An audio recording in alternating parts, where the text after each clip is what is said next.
Authorities in Saudi Arabia are offering businessmen and members of the royal family detained on allegations of corruption an opportunity to pay for their freedom, according to media reports.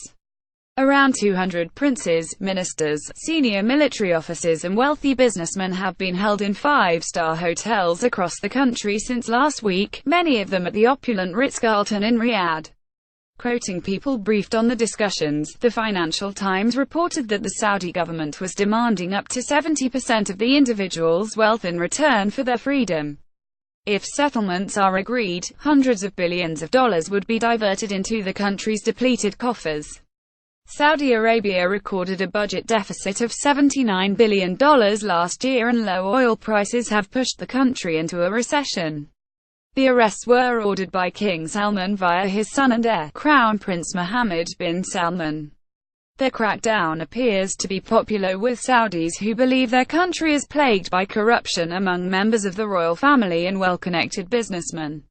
The Attorney General has said he is investigating allegations involving sums of at least $100 billion.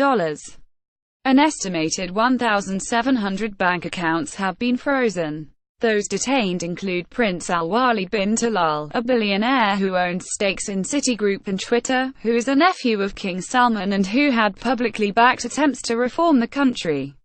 Others include Walid al-Ibrahim, the founder of Middle East Broadcasting Center, which owns the Saudi satellite television channel Al Arabiya, and Bakr bin Laden, chair of the Saudi Bin Laden Construction Group. The businessmen in custody are being asked to hand over assets. Settlements for royals are likely to also include pledges of loyalty to Prince Mohammed, the advisor said. The FT said many of those detained were keen to secure the release by signing over cash and corporate assets. It quoted one person involved in the negotiations as saying they are making settlements with most of those in the Ritz. Cough up the cash and you will go home. Royal family members have long received undisclosed monthly stipends from state coffers built up during years of higher oil prices. The government has been forced to introduce austerity measures since oil prices fell 3 years ago, reducing subsistence and driving up costs for average Saudi nationals.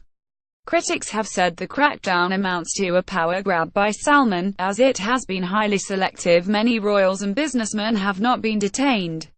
Those detained have been spared prison in an attempt to maintain the delicate consensual alliance between the many different, and often competing, branches of the royal family. He couldn't have put them in the jail, a senior official explained. So this was the most dignified solution he could find. Other reforms being introduced include steps to limit the remit of the religious police, who have been stripped of their power of arrest and told they are being absorbed into the Interior Ministry, and the lifting of the ban on women driving.